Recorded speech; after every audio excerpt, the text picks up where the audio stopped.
I don't even know why I'm so invested in this. Wait, I do. It's because of Olivia Colman. They've only gone and cast Olivia Colman, and now I'm making yet another video about Netflix and Pride and Prejudice and Wuthering Heights and what this means for classic book adaptations. Because, if I might put on my prophecy hat for a minute, and lo, a new era of classics, film and TV adaptations will be upon us in the year of our Lord 2026. And it shall be a trying time for us all. Keep faith in the true word and you too will be blessed with 3 daughters married, 10,000 a year. Oh Lord, what will become of me?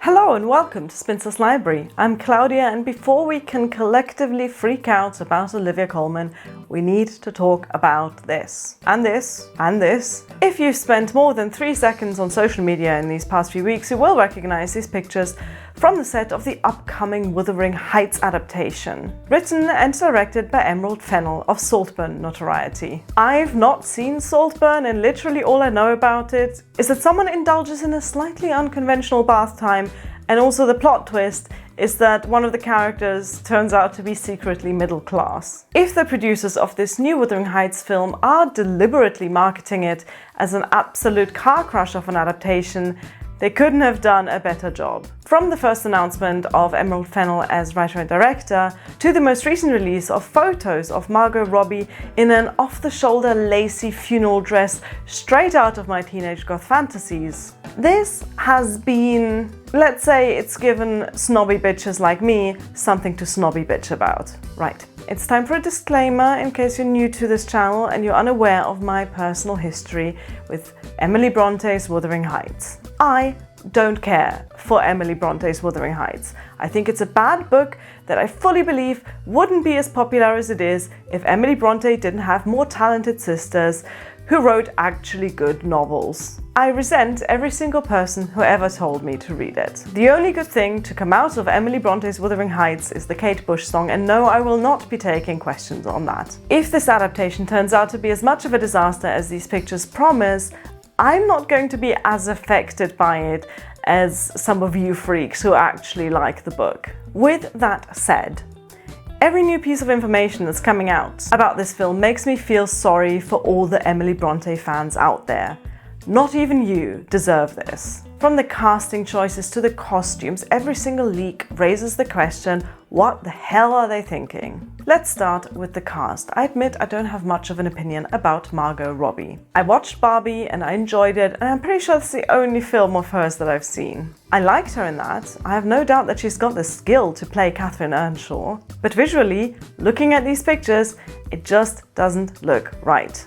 This is clearly a woman in her mid-30s. She's obviously stunning, but Kathy was only... Okay, spoiler warning for Wuthering Heights from here on out. If you've not read Wuthering Heights by Emily Bronte, why did you even click on this video? Anyway, you've been warned. So, Kathy is canonically 18 when she dies. This is a fully grown woman on the way to her wedding. It takes away some of the tragedy of this, don't you think? This is the girl who accepted a marriage proposal as a teenager, then got married as a teenager, gets pregnant as a teenager, then dies in childbirth before she's had the time to actually live her life. To give credit to the Daily Mail, gross. I never thought I'd ever say these words out loud. See what Fennell makes me do? Anyway, the Mail Online put out this absolute banger of a headline on the 13th of April. Exclusive revealed first look at Jacob Elordi's controversial Heathcliff in new Wuthering Heights adaptation, while Margot Robbie, 34, dons black as teenage heroine Kathy. Margot Robbie, 34, as teenage heroine Kathy. Ouch, but accurate. To me, this casting choice immediately suggests that the horror and the tragedy of this novel are once again going to be downplayed in favor of romance. I don't get it. If you want to adapt a romance, there's plenty of books to choose from. This is not one of them. And I get that dark romance is currently a big thing with the youths on TikTok or whatever, but there's ways of capitalizing on that trend that don't completely misrepresent one of the biggest examples of Victorian-era Gothic fiction. If you're about to say that I'm overreacting here, then firstly, you are correct. We're talking about movies, it's not that serious. But also I would like to draw your attention to the release date of Emerald Fennell's Wuthering Heights. Yep, it's Valentine's Day weekend. And call me cynical if you like. Actually, do feel free to call me cynical in the comments section. YouTube has been complaining about my low audience engagement rates. Where was I? Jacob Elordi. I know Jacob Elordi from nothing. Look, I'm getting dangerously close to middle age. I have the attention span of a squirrel. I'm completely face blind. I don't really have a concept of Jacob Elordi beyond people post about him on social media a lot. And I have the sneaky suspicion that that's exactly the point. People post about him on social media. They post about Margot Robbie on social media, and they're going to post about Wuthering Heights on social media too. I mean, I'm doing it right now, no regrets. Jacob Elordi is exactly the sort of person you'd cast if you want half the online discourse to be people thirsting about him looking hot in a cravat, and the other half talking about why they should have gone for a younger actor of color instead. And that's a discussion for a whole other video. In fact, that video already exists. It's called Heathcliff Isn't White by the excellent Princess Weeks. And you'll find that linked in the description box if you haven't seen it. Call me cynical if you like. Go on, do it.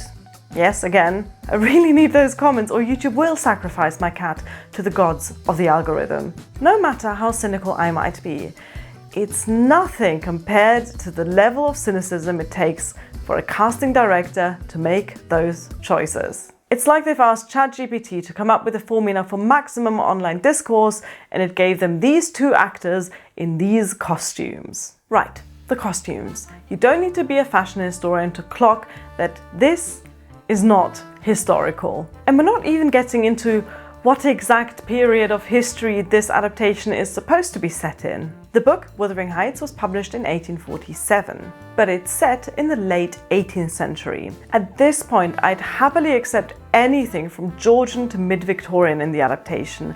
What I cannot accept is whatever the hell this is. Timu Princess Diana core? What really pisses me off about the small glimpse at the costumes that we've seen so far is that Margot Robbie is dressed like a time traveler from the 1980s, while Jacob Elordi actually looks period. Not entirely sure if it's the right period. That waistcoat does look a bit dodgy, but he's got the cravat, he's got the sideburns. Meanwhile, she's got a polyester veil and hairsprayed victory rolls. And it's working, isn't it? We're talking about it already, even though we're nearly a whole year away from release day. Has social media ruined classic book adaptations? I don't know. You don't actually expect me to answer this in a YouTube video, do you? Social media has definitely become a factor in the decision-making process of film and TV producers. What I can tell you is that since people started adapting classic literature, which is pretty much the very beginning of cinema as an art form and as an industry, people have tried to make classic literature appealing to new audiences. This seems like a good point to talk about Pride and Prejudice. I've made a whole video about if we really need a new Pride and Prejudice adaptations produced by Netflix, but that question is kind of irrelevant because we are getting a new Pride and Prejudice adaptation produced by Netflix whether we want one or not. There already are a lot of Pride and Prejudice adaptations, even if we ignore the ones that are modern retellings. The major ones are probably the 1940 film, the 1995 TV series and the 2005 film. All three have their fans, and rightly so. The black and white film is a sumptuous romance showcasing the best of golden age Hollywood. The 1995 series, my personal favorite, is precise and detail-oriented with a real love for the Regency period. The 2005 film brought modern cinematography and a beautiful, earthy aesthetic to the story. Every new adaptation tries to make this old book not just palatable, but irresistibly tasty for its contemporary audience. In 1940, that meant completely ignoring the time period of the book. Visually, you couldn't tell that this was supposed to be set in the Regency. This was produced right at the beginning of the Second World War, and it's pure escapism. It's big dresses and big ballroom scenes and heart-sweeping romance. The 2005 adaptation tried to appeal to its audience by trying to sell Pride and Prejudice as a down-to-earth, relatable sort of romance. Set in a world where pigs walk through living rooms and Mr. Darcy is a socially awkward nerd instead of an ice-cold bastard. The 1995 TV adaptation is an interesting one because today we, and by we I mean people with a frankly worrying attachment to Jane Austen's writing, we see this as the faithful adaptation. The one that's most accurate to the book. The one for connoisseurs. I'm not going to trash talk the 1995 TV adaptation for this video. It's my favorite and I adore it unconditionally, all 6 hours of it. However, we do overlook the inaccuracies of that particular adaptation all too readily. There's many ways in which it deviates from the book, and maybe I'll do a properly nerdy video about that someday. Fun fact, we never see Georgiana Darcy play the piano in the novel. But we think we do because she's at the piano all the time in that adaptation. Anyway, we like to think that this is the true adaptation that doesn't pander to modern viewers like the other ones, and that's just not true. If you, like me, spent your youth watching the DVD extras for this adaptation, you'll know just how much thought went into selling Pride and Prejudice to a 1995 audience. From the dialogue to the costumes to the cinematography. All of this is of course most notable when we look at the infamous lake scene, which, in case you'd forgotten, is definitely not in the original novel. With that in mind, let's talk about Colin Firth's. Is it true that in the script for Pride and Prejudice, it had the stage notes? Imagine that Mark Darcy has an erection. Yes, it is. Was that very easy to, act? The erection. Well, luckily it was a headshot. I'll have you know that I literally googled Colin Firth erection while researching this video, and the results are a bit disappointing. However, I did find this Guardian article from 2003 with the glorious title, "Universally Acknowledged Hunk Vetoed Nude Scene." They just don't write headlines like they used to. That article quotes Andrew Davies, who wrote the 1995 adaptation, as saying, "Pride and Prejudice is all about sex and money, about young people with pumping hormones. Darcy is supposed to marry this sickly aristocrat, but as soon as he sees keen-witted, rosy-cheeked Elizabeth Bennet panting from a walk, he gets an instant erection." I'm sorry, but I would not in fact describe Pride and Prejudice as a book that's primarily about sex and money and horny young people taking walks. But Andrew Davies clearly saw it that way, and he turned that interpretation into a major television success, even without Colin Firth taking his shirt off. In 2025, appealing to the audience means appealing to social media users, to content creators, basically to me. And by casting Olivia Colman as Mrs. Bennet, Netflix is bang on the money. This is the single best move they could have done to convince me personally that this Pride and Prejudice adaptation is going to be alright. Olivia Colman, whom I've adored since her early days as the unofficial third member of Mitchell & Webb, spent the first decade of her career as a pure comedy actor. She's since become a colossus in serious drama roles as well, but I think she most excels when she can combine her massive talent for character roles with her comedy acting roots. I last saw her as the protagonist in Wicked Little Letters, in which she does just that to great effect. She's hilarious in this, but there is a depth to her character that shows a three-dimensionality beyond the comedy. This is what Mrs. Bennet needs. Alison Steadman is iconic in the 1995 adaptation. She's hilarious, she's a scene-stealing queen. But the hint of tragedy in her character is lost in the comedy of her performance. Yes, you heard me, there's tragedy, there's sadness, there's seriousness in Mrs. Bennet as written by Jane Austen. A mother of 5 daughters trying to raise them with a cynical father who checked out of his own family the moment he realized he wasn't going to have a son. But let's not get sidetracked, that topic clearly also deserves its own video. My point is that Olivia Colman is someone I trust to bring that sort of nuance to Mrs. Bennet, and I cannot wait to see it. The other thing about her casting is that she's pretty picky in her choice of roles.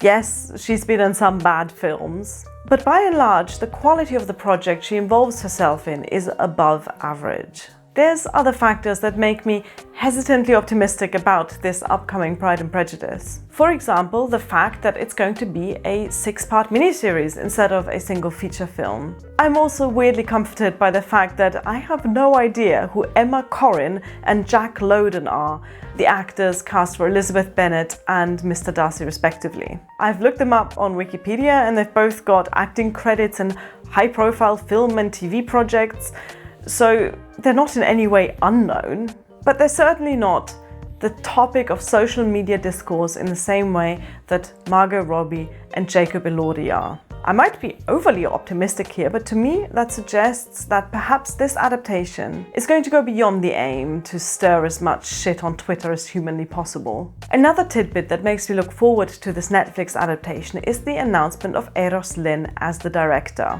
He too has been connected with some big budget projects in recent years, including Heartstopper and his Dark Materials, but to me, he will always be the man who did amazing work on Doctor Who a decade ago and also directed the incredible 3rd series of Torchwood. My big hope is that Netflix have learned a lesson from the disastrous 2022 adaptation of Persuasion, in which they tried and failed at turning a Jane Austen character into a self-aware millennial. Sometimes I have this dream that a giant octopus is sucking my face. Yes, this new Pride and Prejudice will undoubtedly try to appeal to modern audiences. But that's because that's what classic book adaptations do, and have done since forever. As always, everything changes and nothing changes. We can only hope that, both for Wuthering Heights and for Pride and Prejudice, the balance of new and faithful is just right. There's a few more classic book adaptations coming out this year and next. One that's already being dragged through the mud on social media is the Christopher Nolan adaptation of Homer's Odyssey. The announcements around this take the word epic to a whole other level. This is a big budget film with some big budget names attached to it. Names even I have heard of. And yet, the first picture we've seen from this production makes it look like Matt Damon got his costume from the bargain bin at the fancy dress shop. Despite this, it's pretty obvious that this film is going to be huge, flashy and bombastic.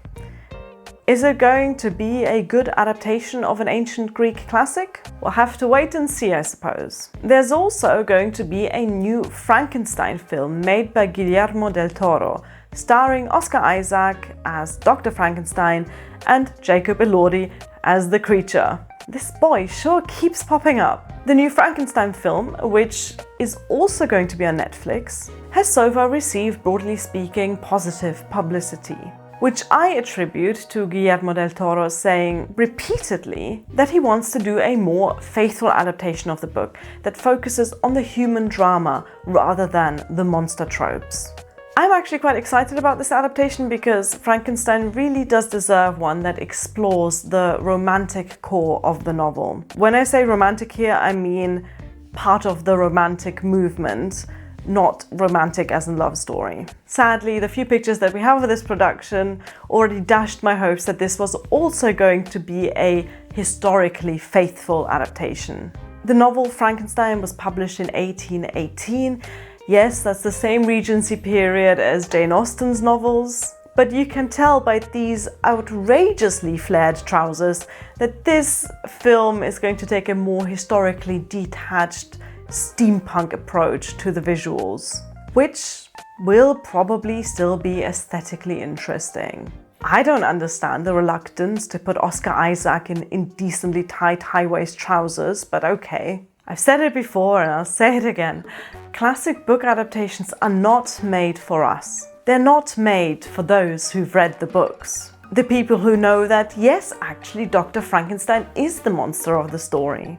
The ones who know why it matters that Catherine Earnshaw is barely 15 when she makes the fateful decision to marry Edgar Linton. The ones who understand why Mrs. Bennet is freaking out over Lizzie's girl boss phase. Readers of classic novels make up a tiny, tiny portion of cinema audiences. So of course film producers will do their best to appeal to the masses. Sometimes that pays off, sometimes it doesn't.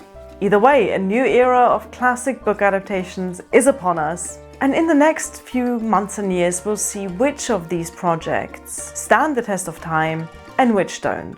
Until then, thank you for watching. Bye. Can I just ask you, you know when you were in the wet shirt and everything, did you realise your nipples were showing through? It's been lovely to meet you. Bye.